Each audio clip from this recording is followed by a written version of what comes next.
Halo, balik lagi di channel aku, Fikri Nur Adani. Dan kali ini aku masih membahas seputar MacBook Air M1 ku yang kemarin aku sempat unboxing di video sebelumnya. Dan kali ini aku akan memberikan alasan kenapa aku harus pindah dari sistem Windows ke MacBook atau sistem Mac OS. Jadi buat kamu semuanya yang bertanya-tanya, ini adalah jawabanku kenapa harus pindah ke MacBook. Let's go! Yang pertama, kenapa aku harus pindah dari Windows ke MacBook adalah ekosistem yang benar-benar terjadi di diriku. Semua orang berkata kalau udah pakai iPhone pasti kepengen beli MacBook. Ekosistem Apple ini benar-benar mengikat kamu untuk memberikan dorongan ketika sudah memiliki iPhone, punya rasa ingin punya MacBook. Yang pertama, terlepas dari gengsi, memang harus diakui bahwa sistem Apple memang benar rapi. Kalau kamu belum coba dan mengatakan kalau orang pakai iPhone itu cuma buat gengsi, buat sombong dan lain-lain, ya memang benar ada orang-orang seperti itu. Tapi untuk orang-orang yang berproduktivitas tinggi, yang memiliki kebutuhan yang dipunyai oleh fitur-fitur iPhone atau fitur-fiturnya Apple, emang bagus coy. Emang rapih gitu loh. Kamu harus cobain deh. Kalau nggak percaya, silahkan. Yang kedua adalah simple dan rapi. UI dan UX yang diberikan Apple memang kerapihan dan elegan.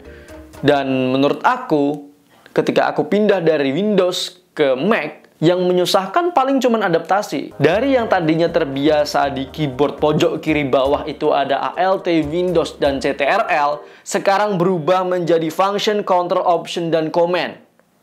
Itu aja sih. Tapi menurut aku kadang kalau ngedit nih ya, suka-suka keliru aja gitu. Ternyata kontrol di MacBook ini bukan CTRL, dan ternyata option itu adalah Alt, dan command ternyata CTRL, dan Windows itu function dan lain-lain. Aku kadang tersesat di situ. Tapi itu cuman butuh waktu penyesuaian aja. Dan kadang juga tersesat di bagian foldering kalau belum terbiasa. Tapi ketika sudah terbiasa, ternyata di Apple atau di MacBook ini simple ya untuk folderingnya, nggak terlalu ribet. Bahkan kita bisa pindah-pindahkan seselera kita di mana tempatnya, dan bisa dirapihin lagi. Di MacBook ini semuanya seperti tersentral gitu loh. Untuk unduhan atau downloading itu masuk sendiri ke bagian downloading. Tapi menurut aku enak ya. Kalau menurut kamu susah, itu mungkin preferensi pribadi ya. Karena kalau di Windows itu kan ada picture sendiri, video sendiri.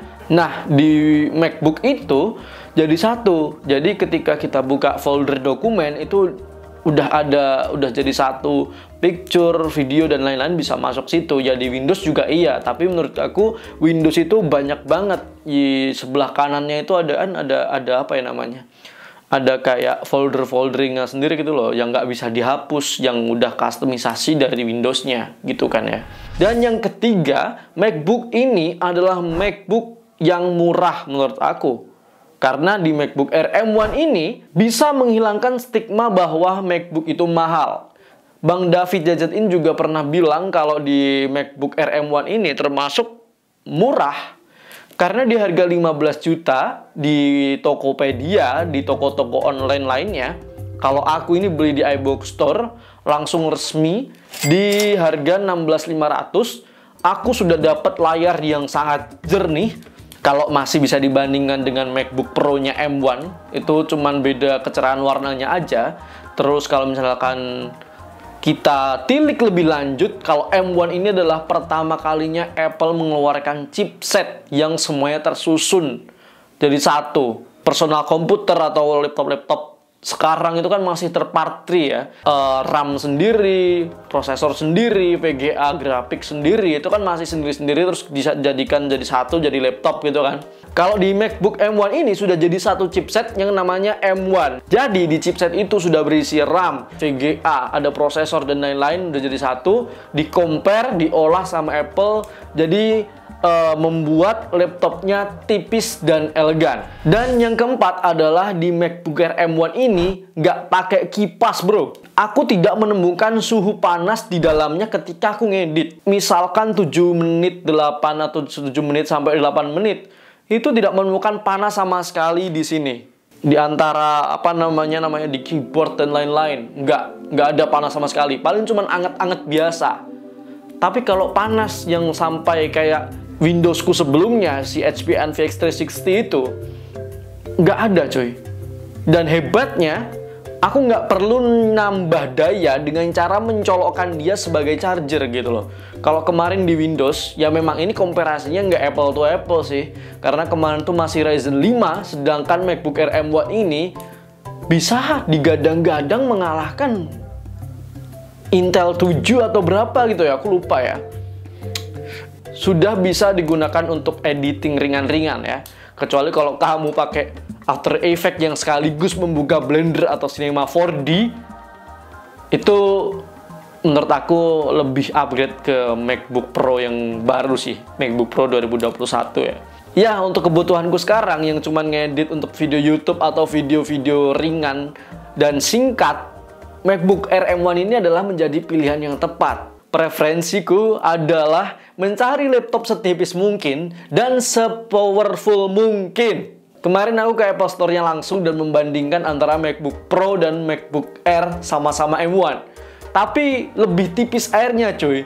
Kenapa? Karena MacBook Air ini udah aku incar lama banget. Kalau pengen beli MacBook, aku pengen MacBook Air, tapi performanya MacBook Pro. Inilah jawabannya, MacBook Air M1. Dia memiliki bezel yang lumayan tipis, nggak tipis-tipis banget. Dia memiliki bodi yang compact dan ringan. Dan satu lagi, dia nggak memiliki kipas, tapi bisa buat ngedit 4K. Jadi di MacBook Air yang sebelumnya itu kan udah kelihatan banget ya desainnya ya. Kalau misalkan MacBook Air tuh desainnya tuh pasti makin ke depan tuh semakin lancip. Dan itu yang membuat daya tarik tersendiri buat aku. Karena laptop semakin compact, semakin mudah dibawa, dan semakin powerful, itu keren banget. Kenapa aku nggak milih MacBook Pro 2020 yang M1? Karena dia pakai touch bar yang notabene-nya aku tuh nggak suka touch bar. Karena menurut aku itu gampang rusak ya. Terus kalau dibenerin biayanya mahal. Terus itu tidak berfungsi buat aku sebagai editor. Kalau misalkan ada yang lebih murah dan oke dan sesuai dengan workflow aku, kenapa tidak gitu kan? Why not? Dan kalau misalkan Anda yang masih memicingkan mata dengan MacBook Air, cobain dulu deh MacBook Air yang M1 satu ini. Dan untuk info tambahan bahwa MacBook Air M1 ini adalah MacBook yang baterainya paling awet. Karena dengan chipset M1 ini dapat menghemat daya yang sangat efektif. Yaitu aku kemarin kalau misalkan cuman buat browsing, nonton YouTube, dan ngetik-ngetik biasa, sekarang ngecas, besoknya mungkin baru habis. Dan emang sebegitu awetnya MacBook Air M1 ini. Selain itu, pengalaman yang aku rasain menggunakan Mac adalah dari dulu nggak berubah trackpadnya. Trackpad di MacBook itu sangat intuitif sekali, beda sekali dengan Windows. Windows itu kita harus menggunakan mouse untuk merasakan kenyamanannya ketika kita mengklik sesuatu. Tapi menggunakan Mac, trackpadnya sangat-sangat mantap. Jadi yang kemarin itu Butterfly, yang sekarang Magic Keyboard, entah nanti apalagi aku nggak tahu. Boardnya itu renyah dan enak banget, nggak terlalu berisik dan sangat pas untuk ketik-ketik manja. Dan kalau kamu nggak tahu, Adobe itu bisa diisi cuy ternyata. Kemarin aku ke salah satu MacBook Store ya, bukan Apple Store ya. MacBook Store itu kayak sebuah toko yang jualan MacBook, tetapi nggak dari iBox gitu loh. Kemarin aku sempet tanya-tanya tentang aplikasi-aplikasi yang atau software yang bisa diinstal dengan crack. Itu ternyata bisa di MacBook. Misalkan kamu pengen Adobe Premiere Pro atau pengen sesuatu software yang berbayar tapi lebih murah gitu ya, kita bisa instalkan ke MacBook Store itu. Banyak kok di kota-kota kalian gitu ya, pasti ada. Kan susah banget ya nge-crack MacBook itu ya. Bahkan jarang banget yang ada tutorialnya nge-crack MacBook ini.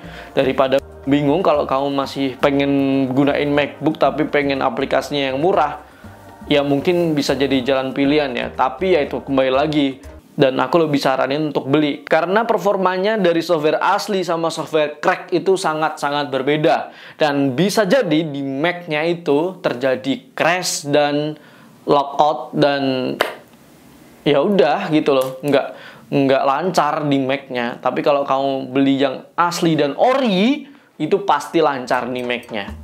Karena sudah kompatibel. Dan sekali lagi, not respondingnya MacBook ini nggak seperti Windows yang sangat-sangat menjengkelkan dan lama banget.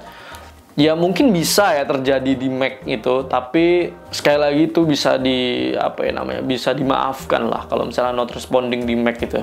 Nggak tahu kenapa, rasanya pengen memaafkan aja gitu ya. Oke, itu saja penjelasanku tentang beberapa alasan tersebut, mungkin lebih dari 5, padahal judulnya 5. Dan aku Fikri, semoga kamu termotivasi untuk membeli Mac atau enggak pun terserah kamu. Dan aku Fikri, pamit undur diri, dan see you in my next video. Bye-bye.